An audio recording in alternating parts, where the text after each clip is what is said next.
What's up, everybody? Welcome back to the Martian MMA podcast. I am your host, and my name is John.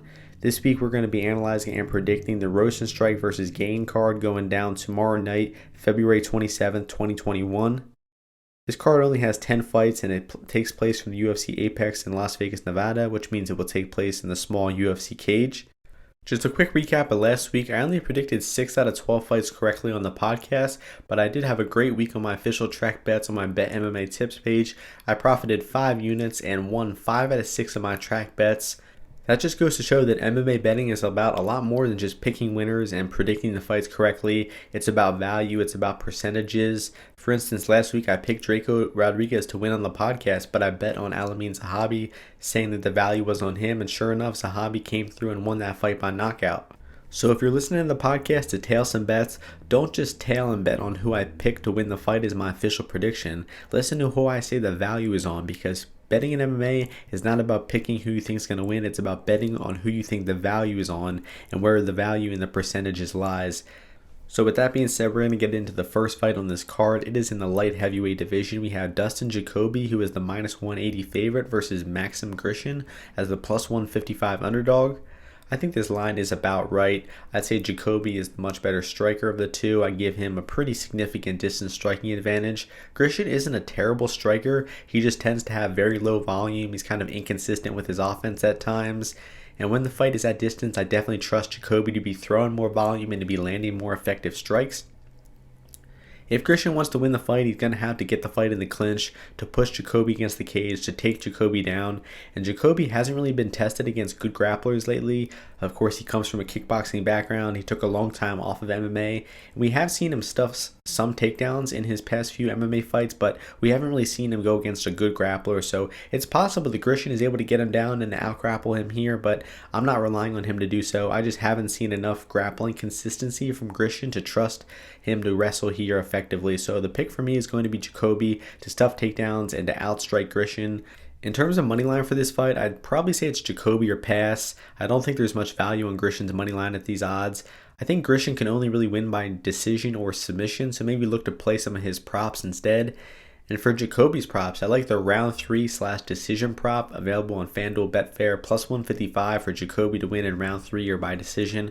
Jacoby doesn't have the most power. He was beaten up on a few of his opponents lately really badly and still didn't end up finishing them. So I think there's a good chance this fight does go later into the fight. We get to see it probably go to a decision where Jacoby lands the more effective strikes and avoids getting taken down. So the pick is Jacoby decision here. The next fight takes place in the bantamweight division. We have Ronnie Lawrence as the minus 155 favorite, taking on Lawrence-Cachero as the plus 135 underdog.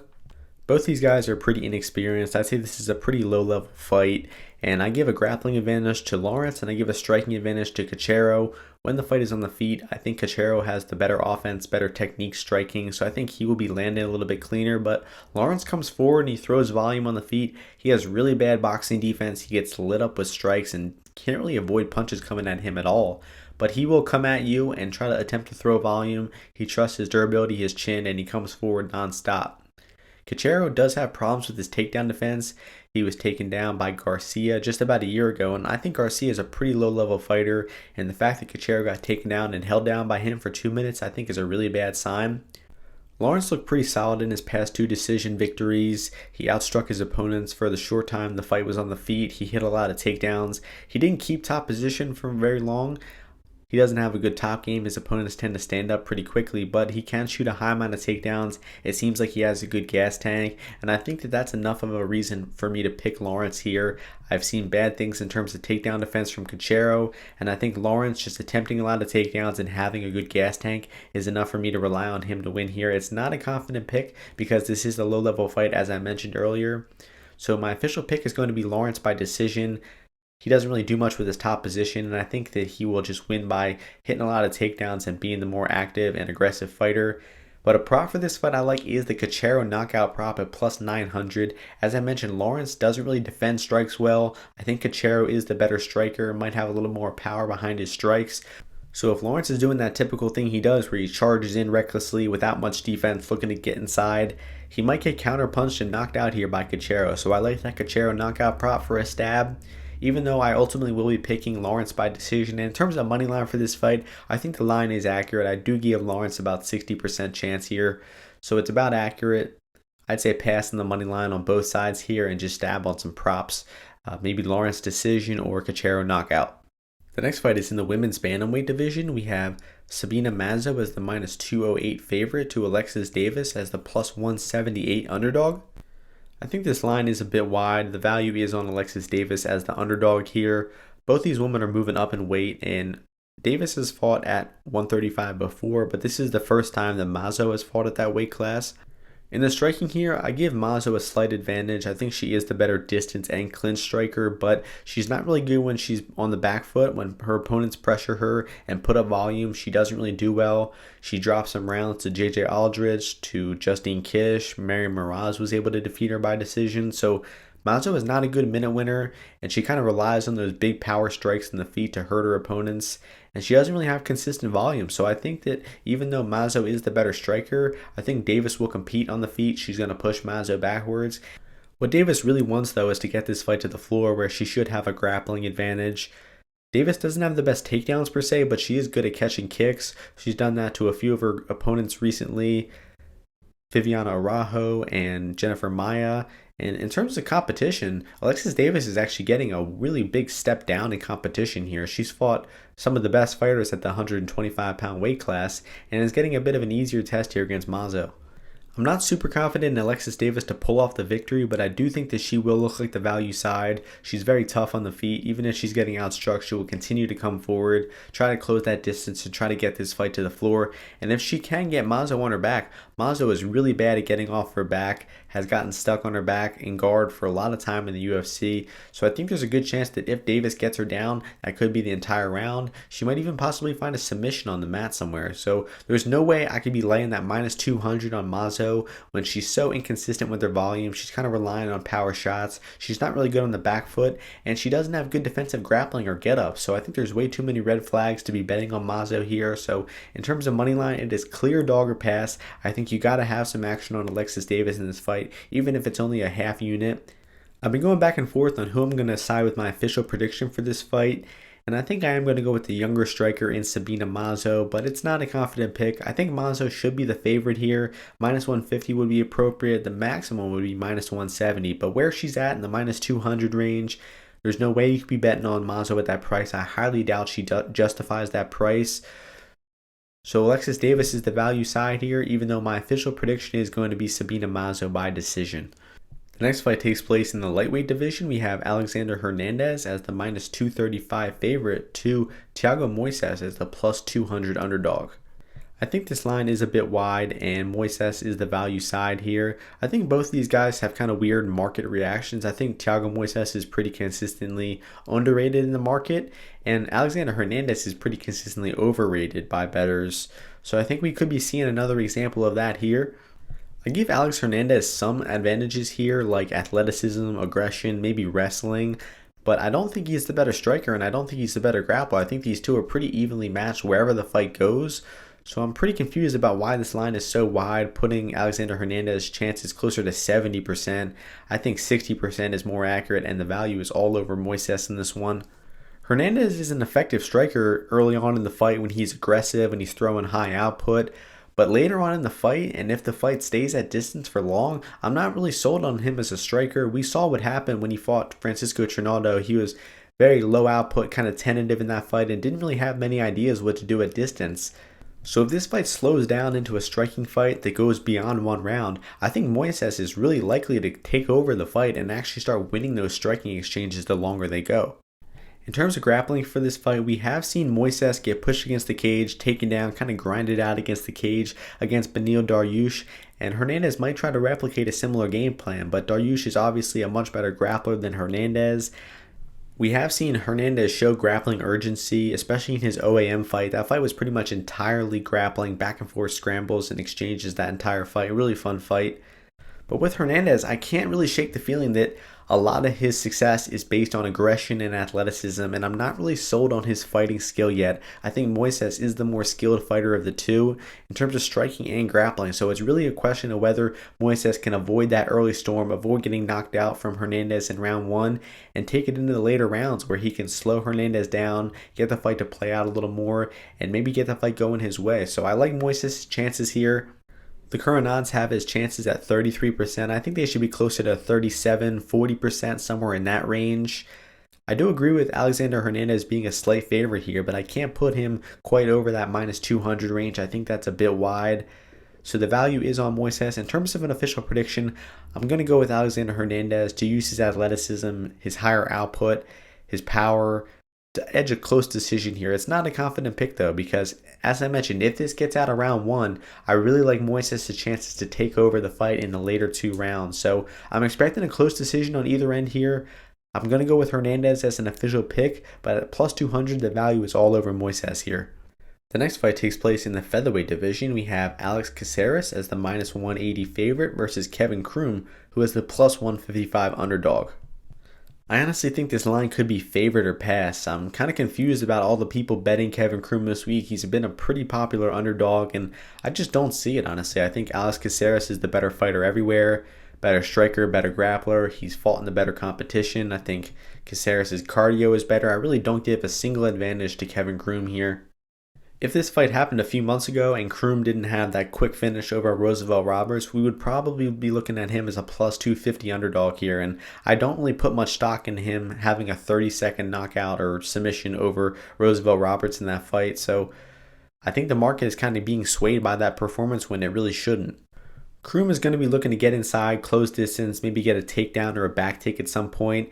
That's definitely one of the biggest weaknesses of Caceres' career up until this point, but I think he's been improving his defensive grappling. I think he's faced a few grapplers in a row, like Chase Hooper, like Austin Springer. I think Austin Springer is a better grappler than Kevin Croom, and we saw how easily Caceres dealt with him. His striking looks sharp, so if Croom tries to get inside, I think he's going to get boxed up by Caceres. I think Caceres' takedown defense will stand tall. He won't get his back taken or anything like that. And I think that we might even see Caceres be the one out-grappling Croom here. So I like Caceres. I think there's value on his money line at this price. I would cap him closer to 70% here. And a bet I like for this fight is the Caceres no scorecards prop. Plus 120 on Bet Online Sportsbook. I already have a bet tracked in this fight. It's my only bet I have tracked in this entire card so far, but I do not see why Caceres no scorecards is plus money. I don't like Croom's chances at finishing. Only really elite submission fighters have been able to finish Alex Caceres, and I'm not ready to put Kevin Croom on that level. So I think Caceres wins however he wants, outboxes, stuffs takedowns, maybe even hits his own takedowns. So I think Caceres decision is going to be my official prediction, but the Caceres submission prop at plus 650 has some value. So Caceres submission prop is worth a stab. I like Caceres no scorecards, and I think Caceres wins this one by decision. The next fight takes place in the women's strawweight division. We have Angela Hill as the minus 370 favorite to Ashley Yoder as the plus 295 underdog. This fight is a rematch. It happened about 3 or 4 years ago. Yoder was trying to hit takedowns in that fight. She did hit some brief takedowns, but wasn't able to keep top position. Hill was actually the one who was able to reverse the top position and end up on top of those grappling exchanges. When the fight was on the feet, it was pretty much all Angela Hill. She was throwing more volume. She was landing harder. She was clearly winning the striking exchanges between these two.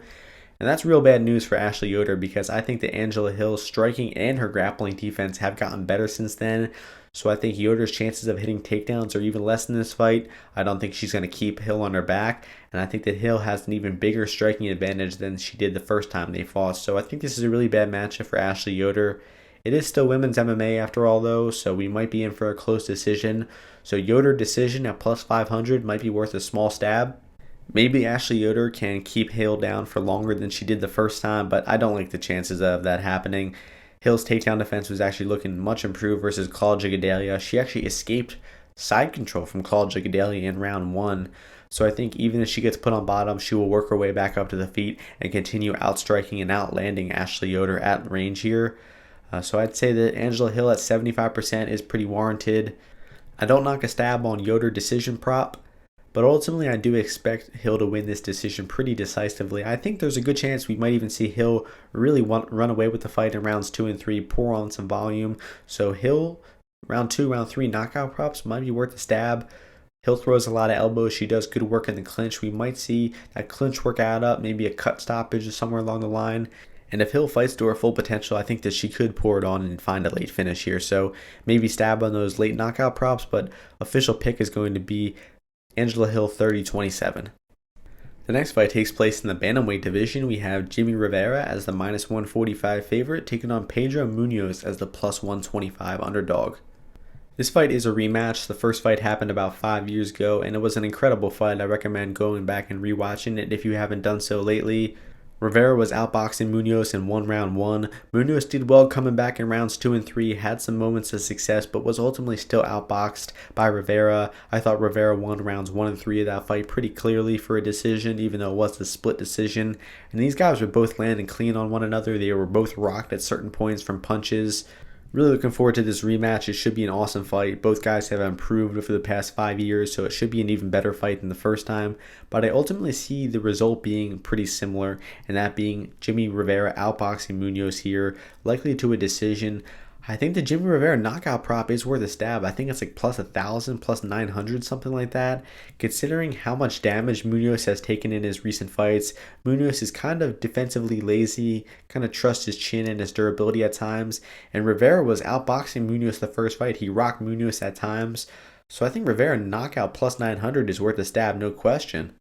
In terms for money line for this fight, I think it's actually favored or pass. I think the value is on Jacoby-Rivera here. I mean, we did see this matchup play out once the first time. We saw the full 15-minute fight. We saw Rivera get the better of Munhoz, and I haven't seen any clear improvements from Munhoz to think that he is going to do better this time around. I still think Rivera is the better boxer. I think Rivera has some chances to land calf kicks. We might even see Rivera mix in an offensive takedown attempt because we know he can hit takedowns and stay on top. But Munhoz is a pretty solid defensive grappler. He has that guillotine he can go to stuff takedowns. And Munhoz throws a lot of calf kicks of his own. So I expect this fight to be competitive. They're going to be really even striking exchanges. But I do give Rivera an advantage here. And I think he wins the fight in a pretty similar way. My official prediction here is going to be Jacoby-Rivera by decision. As I just mentioned though, that knockout prop at plus 900 has some value. And I think Jacoby-Rivera moneyline has value as well. I would cap it closer to 65%. Minus 190, minus 200 range. So at this minus 145 price tag, I think there is value, and I agree with the play on Jacoby-Rivera here. The next fight takes place in the women's flyweight division. We have Maria Bueno Silva as the minus 130 favorite, taking on Montana De La Rosa as the plus 110 underdog. De La Rosa has been a pretty popular underdog all week, and I agree. I think this fight should be closer to a pick-em, maybe even De La Rosa as the slight favorite, because we know De La Rosa is going to come in and attempt takedowns, and we've seen pretty bad takedown defense from Maria Bueno Silva. Been taken down by Mary Mirage, been taken down by Mara Romero Barella. So I think it's hard to trust Bueno Silva as a favorite when her takedown defense isn't good, and we know that she's fighting a capable grappler who will shoot a good amount of takedowns. In terms of striking, I think that Bueno Silva definitely has the better technique. She hits much harder, but she doesn't really have good footwork, and when her opponents pressure her, she loses her composure, she backs herself up to the cage. And even though I give her a good striking advantage here, and I think that when the fight is in the feet, she should be busting Montana De La Rosa up, it's hard to rely on her to do so when her footwork, her takedown defense is so bad and she can't really stay off the cage. Considering this is in a small cage, that's an advantage for Montana De La Rosa as well. Another good thing about De La Rosa is, even when she's getting lit up with strikes in the feet, she will continue to press forward and to shoot takedowns. She did so in the Andrea Lee fight, she did so in the Viviana Araujo fight. She's very tough and she's persistent, so even if she's getting outboxed at range, she's not going to be content to lose the decision to get outstruck for 15 minutes. She's going to come forward, she's going to try to get that takedown no matter what, and I think that might be enough for me to pick Montana De La Rosa here. I think she's the better grappler. She's persistent with her takedowns. Even when she's getting outstruck, she'll come forward and continue to shoot takedowns. And if the fight gets on the floor, I do think De La Rosa is the better grappler. Bueno Silva is kind of bad off of her back. She tends to stall and guard and throw up submissions. She does have armbar submissions on her record. So as long as De La Rosa can avoid that guard submission, that armbar, that triangle when she's on top position, I think that she should keep top position on Bueno Silva for multiple rounds and win a decision here. I will give Bueno Silva some credit though. She got taken down and out-grappled for the first 2 rounds against Marion Moraz, but she really went for it in round 3. She was walking Moraz down, landed a lot of strikes, and actually was able to cut Moraz pretty badly. Almost got herself a 10-8 round in that round. So I'll give Bueno Silva some credit. She's got heart. She will continue to fight even if she's down in the fight, and she's going to try to do big damage with her strikes. So this is a really close fight. I wouldn't be overly confident in Montana De La Rosa because when the fight is on the feet, I do think she gets outstruck emphatically, and she really needs those takedowns and extended top time to win this fight. So I'm going to side with a grappler in Montana De La Rosa here as the underdog. I would keep the bet small in this one. Don't go more than 2 units. I don't think you can be overly confident in either side here. De La Rosa as an underdog seems like value, but I'm not overly confident in her to fully recommend betting her as an underdog. I think this should be a pick'em 50-50 type of fight, and I'm going to side with the grappler in De La Rosa, although it's not the most confident pick. The next fight takes place in the light heavyweight division. We have Magomed Ankalaev as the minus 350 favorite, taking on Nikita-Krylov as the plus 285 underdog. Before my tape study for this fight, I thought that the value would be on Krylov here, and I guess it is still dog or pass considering that Ankalaev is just such a massive favorite, but I really do not like Nikita Krylov's chances in this fight. In the striking between these two, I give Ankalaev a pretty significant striking advantage. Krylov is a decent striker when he's coming forward, when he's aggressive, he can be effective. But he's pretty lazy defensively, he's wide open for counters, and if he comes aggressively at Ankalaev, Ankalaev will time him, he will counter Krylov, and he will hurt him really badly. So if Krylov's aggressive and he throws strikes, I think he goes to sleep pretty early in this fight. And if Krylov is tentative, if he doesn't want to come forward and throw volume, then Ankalaev should be the one taking the center. He should be putting Krylov on the back foot. And when Krylov is on the back foot, he is terrible. I mean, he really has no sense of footwork. He just backpedals constantly to the cage. He got outstruck by Glover Teixeira on the back foot. The Glover Teixeira fight from Krylov was a really bad look because Krylov was getting outboxed by Glover for most of that fight. He even got rocked from punches a few times by Glover Teixeira. So if Glover Teixeira was having success outboxing and counter-punching Krylov in that fight, I think Ankalaev will have all the success in the world if it stays on the feet. If Krylov wants to win here, he's going to have to hit takedowns, he's going to have to keep top position on Ankalaev, and I don't rate his chances at doing so too highly. Even though Krylov has been hitting takedowns in his recent fights, he has been looking like a decent offensive grappler. Ankalaev has solid takedown defense. The only times we've seen him taken down in the UFC was by Paul Craig, and he was able to quickly reverse position and end up in top position on both of those times he was taken down. So even if Ankalaev gets briefly taken down, I don't think Krylov will keep him down. I think Ankalaev could reverse and end up on top because Krylov is a pretty sloppy grappler. I mean, he gets in a lot of back and forth grappling exchanges. So I do not like Krylov's chances at keeping top position here. I think if Ankalaev gets taken down, he should work his way back up to the feet or just reverse position and end up on top of Krylov on the ground. But I think we should see Ankalaev stand up, get back to distance striking where he has a massive advantage over Krylov, and will likely knock Krylov out somewhere early on in this fight. So the pick for me is going to be Ankalaev knockout round 1. I just think Krylov comes at him aggressive. Ankalaev's going to counter him and put his lights out. So I like the Ankalaev knockout prop here at minus 110.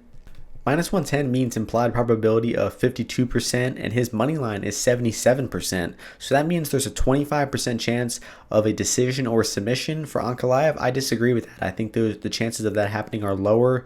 I think the most likely outcome for this fight is Ankalaev knockout. I would put its chances closer to 60-65%. So I think Ankalaev knockout is worth a play at that minus 110 odds. I don't see Krylov holding down Ankalaev for long, and I don't see Krylov surviving the precision and the power of the striking of Ankalaev for long either. So I think Ankalaev is getting knocked out here, and I think it's going to be pretty early. First round or two, I'm going with round 1. Ankalaev round 1 knockout is the pick. The next fight is the main event of the card in the heavyweight division. We have Caceres-Croom as the minus 250 favorite to Jairzinho Rozenstruik as the plus 210 underdog. I'd say these odds are pretty accurate. There might even be some value left on Caceres-Croom at this price. I think that Jairzinho Rozenstruik needs a knockout to win this fight. Of course, he's not going to win by submission. He's a terrible grappler, and I don't think he has the cardio or the output to be able to outstrike Gane for 3 rounds to make it to a 5-round decision. So I think that Jair needs a knockout to win this fight. So if you like Jair here, you might as well just bet him by knockout. But I really struggle to give Rozenstruik any advantages in this fight. Maybe he has more one-strike power of the two, but I give a youth, speed, athleticism advantage to Gane. I think Gane is the better overall striker. He's certainly the better grappler. So I think Rozenstruik is going to have to land a big strike somewhere along the lines to rock and to knock out Gane, maybe land a big counter punch or something. But even that seems pretty unlikely because I do think that Gane is the better striker at this point. He's faster, he's got the crisper technique. I think he's the better kicker, he's the better clincher. Maybe Rozenstruik is the better boxer of the two. He's definitely got more one-punch power, so Rozenstruik is really going to have to land that picture-perfect counter punch and to put Gane's lights out for him to win here because I really don't like his chances any other way. Gane should be effective and active enough on the feet to outstrike Rozenstruik if he chooses so. But if he really wants to take the path of least resistance, he would look to hit takedowns and try to out-grapple Rozenstruik. We know Rozenstruik is a really bad grappler. His takedown defense doesn't look good, and his bottom game is even worse. I mean, he just lays there flat on his back. He has no real ability to get up, no real jiu-jitsu skill, no ability to retain guard. So if Gane gets on top of him on the mat, I think there's a good chance that we see Gane dominate and possibly find a submission along the way. It really comes down to whether Gane has grappling urgency or not, because if he wants to hit takedowns, I think he will, and he will dominate from top position. But he might not want to use that energy to wrestle. He might want to just keep this fight standing. He might be confident enough in his striking that he's just going to keep this fight as a low to medium output kickboxing fight and to outpoint Rozenstruik that way. I think Gane could win in all three ways. I think he could fight with a slow pace and be content to make it to a decision to outpoint Rozenstruik that way. I think he could pursue takedowns and to submit Rozenstruik on the mat if he chooses. And if Gane really gets aggressive, he pours on the volume, especially in those later rounds where he should have a cardio advantage over Rozenstruik, he might be able to find a TKO. So I think Gane could win in all three ways, submission, decision, or knockout. But my official prediction will be decision. I think the most likely outcome is kind of a low, medium tempo kickboxing match. Neither guy will really kick it up into that next gear. And they'll be kind of content to throw medium amount of strikes at each other and to have a kind of a boring fight, honestly. So my official pick is going to be a 49-46 decision for Gane. In terms of money line, I think it is favored or pass. I think if you like Rozenstruik here, just bet him by knockout. I don't think he can win any other way. Even at the price of minus 250, I think the value is still in Gane here. If you want to lay that chalk on the minus 250, I do not advise against it. I think the value is there, but personally, I probably won't have any bets for this fight. I think the bets with the most value are probably Gane money line, Gane decision, something like that. But no really strong feelings about this fight. I don't think it'll be a good fight. I'm kind of expecting a medium tempo staring match kickboxing fight, and Gane should win a pretty dominant decision here. So that is going to do it for this podcast. Pretty quick podcast, only 10 fights. Not the best card for betting in my opinion. I only have one track bet on my Bet MMA tips page, and I might only add maybe one or two more, maybe some Jimmy Rivera money line. I will have some untracked action on Alexis Davis as well. Not quite ready to go back to tracking women's MMA bets on my Bet MMA tips page, but I will have some action on Alexis Davis at that plus money price. But that's going to do it for this episode. We will be back next week before the big UFC 259 pay-per-view, so I hope you all enjoy the fights this weekend. Hope you all win some bets, and I'll see you all next week. Peace.